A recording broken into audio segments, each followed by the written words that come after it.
Ako po si Attorney Israelito Torion. I am here assisting the indigenous peoples po of Talaingod, no? Mga Atamanobo po sila. They are led by Dato Alan Kausing, Andigaw Agay, and Guting Dalyat Dausay, no? They are the leaders. Sila po ang mga leaders po ng mga indigenous peoples po ng Talaingod, Davao del Norte.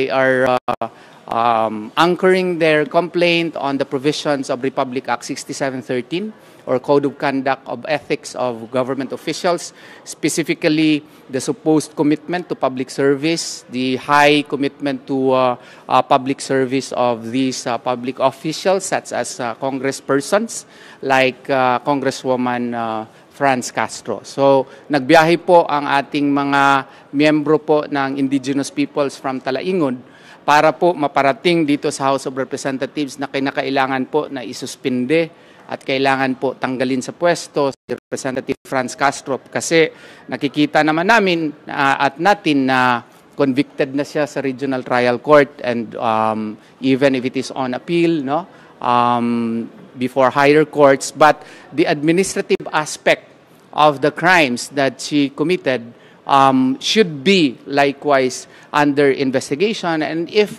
after proper proceedings it is found that she is administratively guilty, then proper penalty such as suspension or if not expulsion from the House of Representatives. Ako po si Dato Malibato Kausing, isang ancestral domain management officer ng ancestral domain ng Atamanobo ng municipality ng Talaingod, Davao del Norte. Nandito po kami dito sa Manila ngayon, kasama namin yung tatlo naming tribal leader dahil tatlo lang yung hinihingi namin, no, sa ating gobyerno ngayon nga gusto namin matanggal yung si Franz Castro.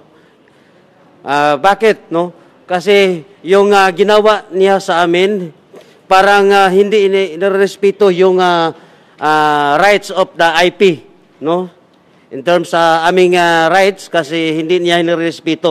Bakit hanggang ngayon nakapagsahod pa rin sa ng pira ng bayan na sa lahat, no? So ipangalawa, parang walang respeto ng yung tawag yung sa aming tribo, no? Parang walang respeto. Bakit nandyan pa rin siya sa Kongreso?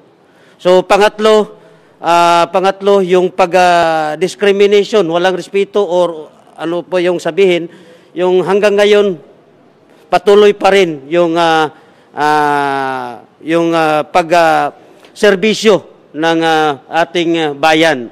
So gusto namin na marinig yung sa aming hinaing na matanggalan siya, mapaalis congresswoman sa ating bansa, or kasi parang iba talaga sa aming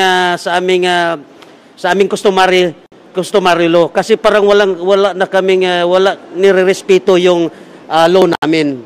So yun nga, pinag-deklara namin ng persona non grata sa aming tribo sa Atamanobo ng lungsod ng Talaingod. Pinadeklara namin ng persona non grata si Franz Castro. At kasi napakasakit sa amin, no, in behalf of Atamanobo ng bayan ng Talaingod, napakasakit sa amin. Convicted na siya sa pagdadala yung mga kabataan. Bakit hanggang ngayon patuloy pa rin yung nagsasahod ng kaban ng bayan? So you can see what you do, restless every time we